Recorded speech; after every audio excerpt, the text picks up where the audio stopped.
nabigu calayhi salaatu wasalaam waxaa jira xadiid xasan culimadu ay ku tilmaamayaan ducaa suuqa xadiidkan sheegaya waxa uu nabigu yidhi calayhi salaatu wasalaam qofka subaxii suuqa markuu galayo yidhaahda laa ilaaha illa allah waxdahu laa shariika lahu lahu lmulku walahu alxamdu wa calaa kulli shayin qadiir yidhaahda waxaa loo qoraa buu nabigu yidhi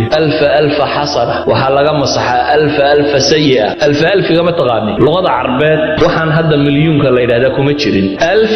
waa kun lagu dhuftay lagu dhuftay waa maxay waa 1 milyan hal duco oo sadar ka yarba hadaad akhrido kun dambina laga masaxaya waa 1 milyan oo dambina laga masaxaya 1 milyan oo ajarna aad leedahay laakiin waxay culimadu yiraahdaan waa waqtul ghafla oo dadku ma haleelo dukaanka yaa rasaaq yaa fataahdu bilaabahum guriga bilaabma rabbi dadku inta badan waa waqtiyada ilaabaan laakiin suuqa markaad galaysa hadaad ku bilowdo waxa nabigu tilmaamaya waxa kan awqaatil ghafla nabigu calayhi salaatu wasalaam wuxuu ku tilmaamaya cibaadada dadku ay la yimaadaan waqtul harj aw waqtul fitna waqtiga dilka iyo dhacaya boobka iyo dhibaatooyinku jiraan qofka cibaadaysta waa ka hijratin ilayya bu nabigu yiri hijra aniga leeyso hijrado kale wal hijratu tajubbu ma qablaha di xadiiskii al-islaam yajubbu ma qablaha hijraduna sidoo kale yana waa tirtirtaa hijra nabi maxamed aad u haajirtay bay la mid tahay baa la leeyahay waqtiga fitanka iyo imtixaanku jiraan hadaad adigu cibaadada badsato bal nabigu calayhi salaatu wasalaam wuxuu tilmaamaya salaad bayna u fadli badantay marka faralka laga yimaado tala tukada waa naasu niyaam dadku markay hurdaan hadaad adigu kacdo